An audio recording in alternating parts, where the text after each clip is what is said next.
اعوذ باللہ من الشیطان الرجیم بسم اللہ الرحمن الرحیم قال یا آدم انبئهم بأسمائهم فلما انبأهم بأسمائهم قال ألم أقل لكم إني أعلم غيب السماوات والأرض وأعلم ما تبدون وما كنتم تكتمون صدق الله العظيم رب اشرح لي صدري ويسر لي أمري واحلل عقدة من لساني يفقهوا قولي اللهم أرنا الحق حقا وارزقنا اتباعه وَأَرِنَا الْبَاطِلَ بَاطِلًا وَارْزُقْنَا اجْتِنَابَهُ آمین یا رب العالمین۔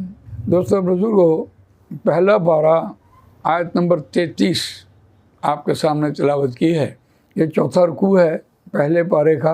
تخلیق آدمیت اس کا مضمون ہے، اور آدم علیہ السلام کو اللہ نے زمین پر نائب بنا کے بھیجا۔ جب فرشتوں سے کائنات کی ہر چیز کے بارے میں سوال کیا تو لاجواب ہو گئے۔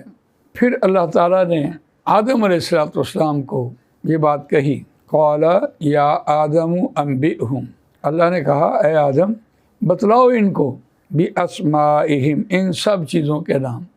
فلما انبأہم باسمائہم، پس جب بتلا دیے ان کو ان سب چیزوں کے نام آدم علیہ السلام نے، تو اللہ نے کہا قال الم اقل لکم، کیا میں نے نہیں کہا تھا واسطے تمہارے، انی اعلم غیب السماوات والارض، بے شک میں جانتا ہوں، میں خوب جانتا ہوں آسمانوں اور زمین میں جو چھپی ہوئی باتیں، وعلم ما تبدون وما کنتم تکتمون، اور میں جانتا ہوں جو تم ظاہر کرتے ہو اور جو تم چھپاتے ہو۔ آیت کا لفظی ترجمہ آپ نے سنا، کیا خوب بات ہے قرآن مجید کی۔ اللہ تعالیٰ نے آدم علیہ السلام کو ان سب چیزوں کے نام بتا کے اور فرشتوں کو نہ بتا کے آدم علیہ السلام کو فرشتوں پر فوقیت دی ہے علم کے اعتبار سے۔ فرشتے سے بہتر ہے انسان بننا، مگر اس میں لگتی ہے محنت زیادہ۔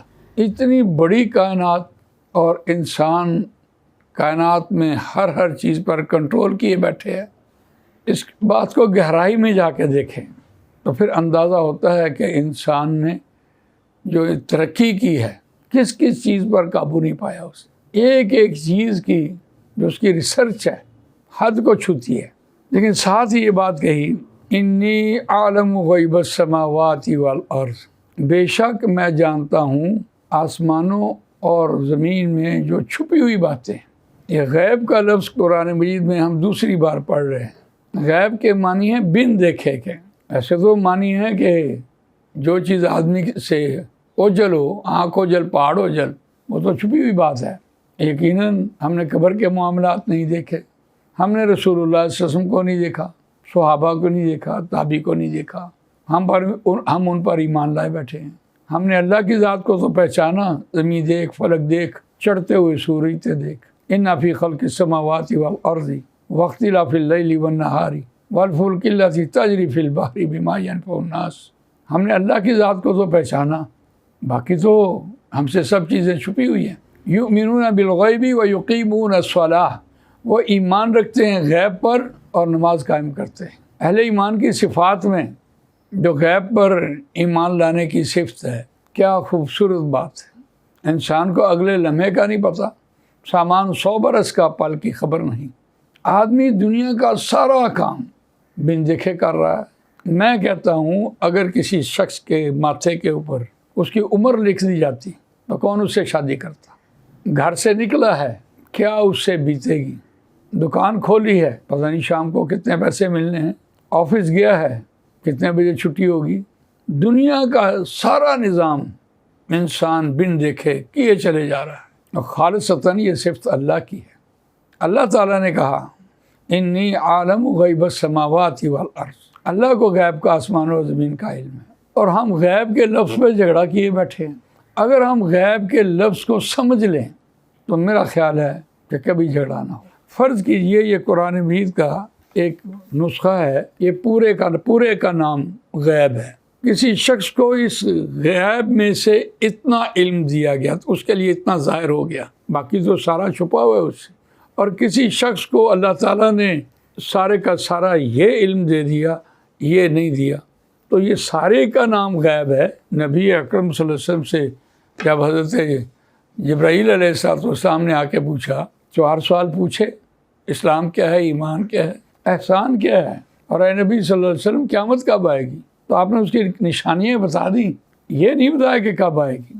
اب یہ جو علم ہے قیامت کا علم، یہ اللہ کے پاس ہے۔ تو اس طرح سے اگر ہم یہ کہیں کہ اللہ تعالیٰ نے جسے جو علم دیا، ساری انسانیت سے بڑھ کر جو علم تھا وہ نبی اکرم صلی اللہ علیہ وسلم کو دیا، تو اس کے یہ اس اعتبار سے آپ دیکھیے، میں نے ایک بات سنی کہ آج کی انسانیت نے اپنی عقل کا 5% یا 10% استعمال کیا ہوگا، لیکن نبی اکرم صلی اللہ علیہ وسلم نے اپنی عقل کا 100% استعمال کیا۔ بات سے بھی ہم سمجھ سکتے ہیں کہ اللہ تعالیٰ نے نبی اکرم صلی اللہ علیہ وسلم کو جو علم دیا، اپنی جناب سے جو بھی دیا، لیکن سارا علم جو ہے وہ اللہ کا۔ انی عالم غیب السماوات والارض وعالم ما تبدون وما کنتم تکتمون، جو تم ظاہر کرتے ہو۔ ظاہر بات ہے انسان کے پاس جو علم ہے وہ پہنچا تو رہا ہوتا ہے۔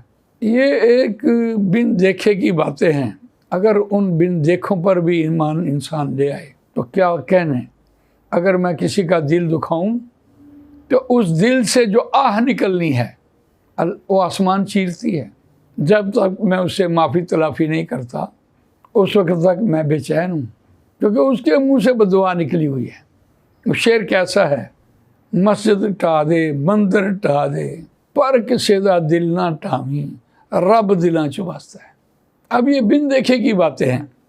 قال انی عالم غیب السماوات والارض وعالم ما تبدون وما کنتم تکتمون، اور جو تم چھپاتے ہو، یہ جو تم چھپاتے ہو یہ ماضی استمراری بنا ہوا ہے۔